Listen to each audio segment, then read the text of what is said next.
Hi there, welcome to the FranklinPodcast.com with me, Craig A. Stevens. Some people ask me what's the A for, so I always make up something. So another day, another A when I was in college. That was what I used to say.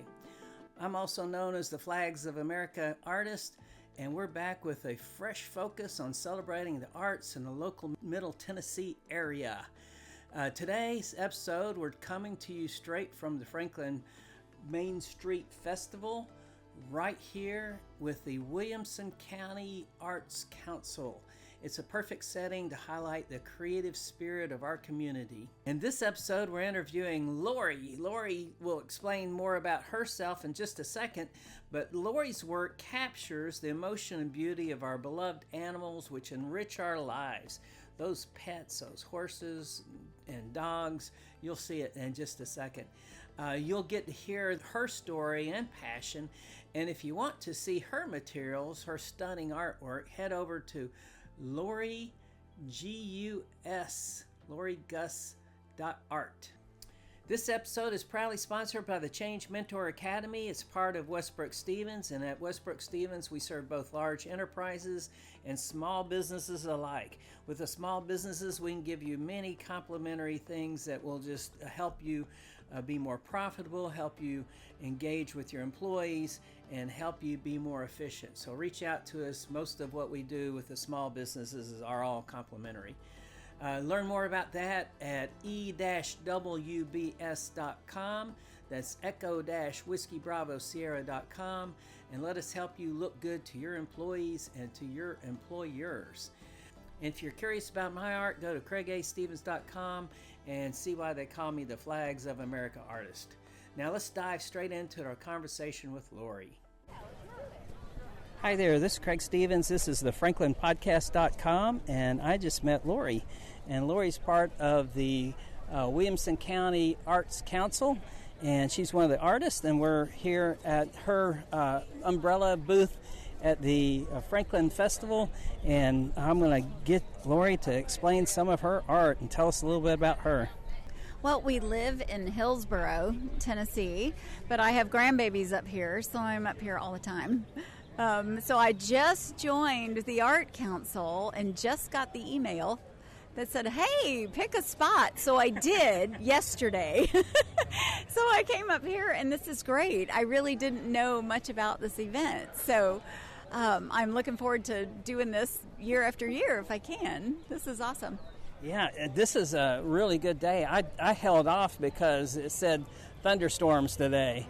And so I waited until I knew the thunderstorms weren't going to be here. And I didn't bring any art because every time I bring art and there's thunderstorms, I end up with wet art, right? And so, but we're lucky today.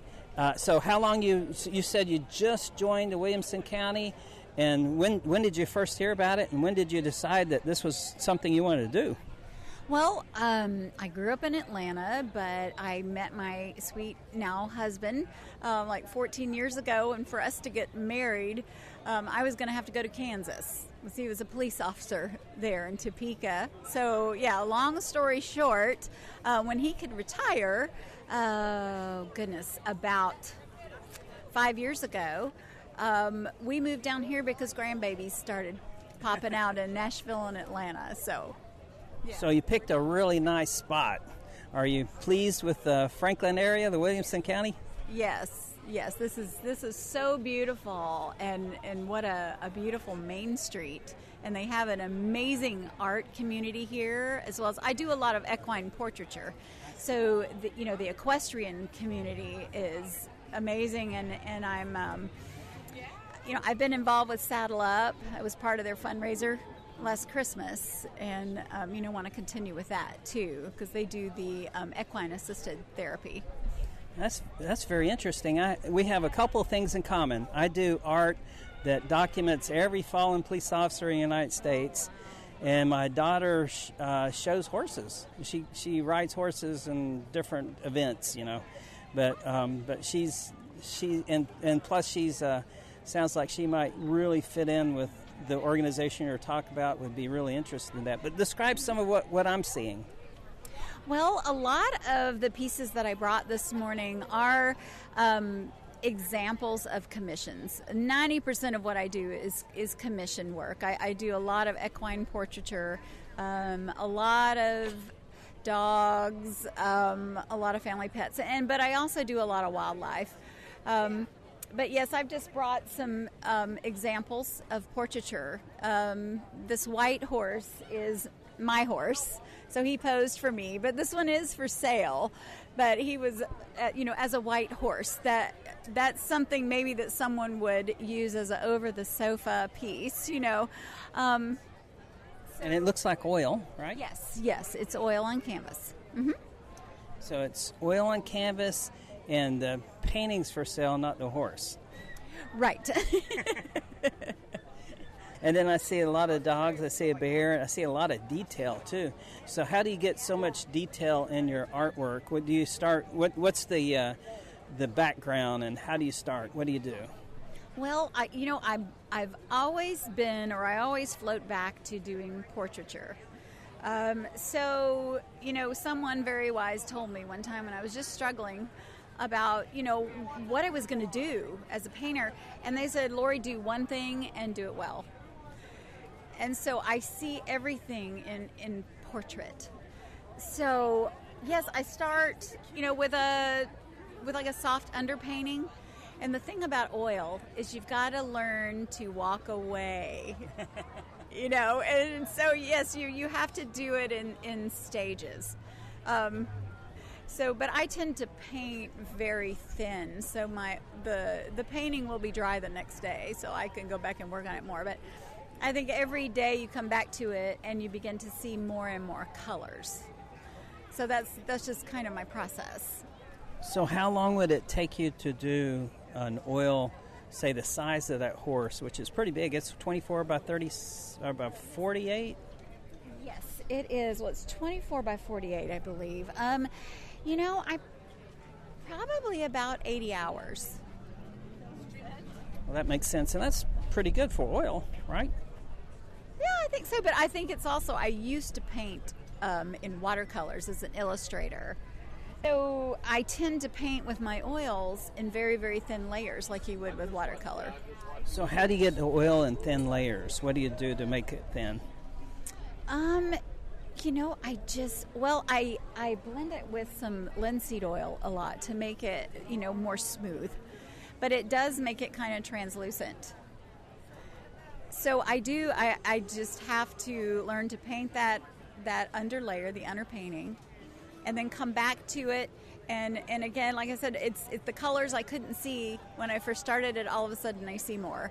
And so every time I come back to it, I see a little more, and then I start closing in on the details, I guess, or on the focal points.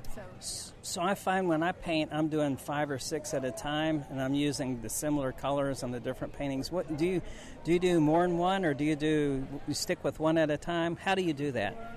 Well, I hate to say I have ADD, but I think I do. I know I do. But, I have to start one and finish it. So that's kind of what I do. I've tried to start several at one time, but I just get so scattered between the paintings that I do best. I just start one and I have to finish it.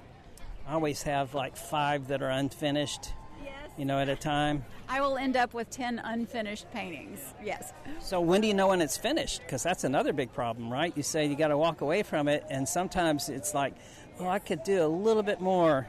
Oh, I'm known to take paintings off my wall. I drive my poor husband crazy.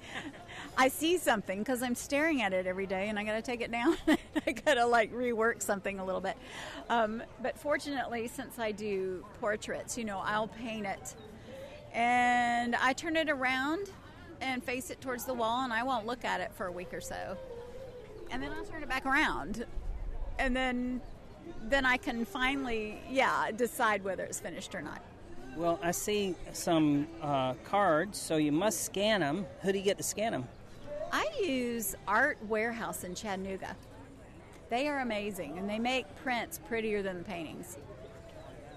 Yeah, sometimes that's easy to do. Sometimes I think I have a good painting, then I'll make a scan of it.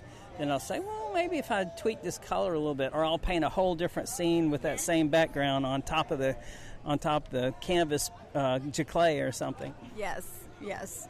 Have you used Chromatics or anybody else in town? Do they have a flatbed scanner? How do they do it? Do they photograph it or scan it or? He photographs it. I have all of my stuff archived with them, but I'm open to. I've got to find a new place that's closer. So if you have any recommendations for me, because I'm always running down there to Chattanooga. So John Chastain, photographer, he's about 2 miles from here, and Chromatics is in Nashville, between here and Nashville, and they have a huge flatbed scanner.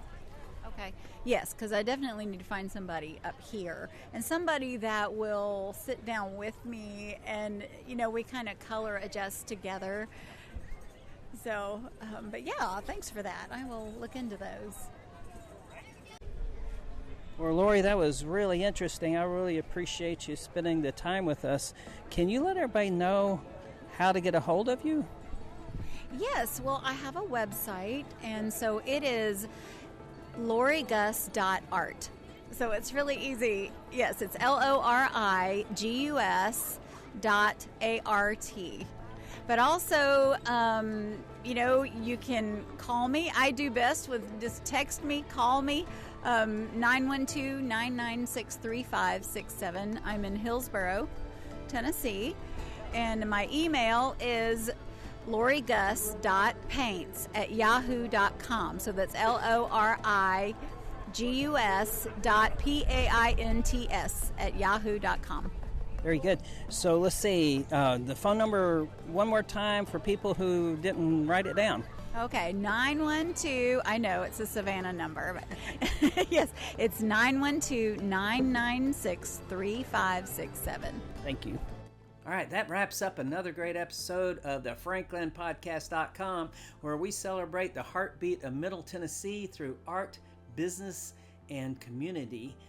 And I want to give a big thanks to Lori. Lori has just does amazing work, as you can see if you can see the pictures that are added to the video part of this podcast. But thank you, Lori, for joining us today and sharing your creative insights. Don't forget to check out Lori's work at lorigus.art. It's well worth a visit. If you like this episode, stay tuned. We will have more local talent, artists, business leaders coming your way, and we continue to explore the richness of the Middle Tennessee community. Until then, I'm Craig A. Stevens signing off. Keep supporting your local art, keep building great businesses, never stop creating, and always remember the ultimate creator who makes all things possible.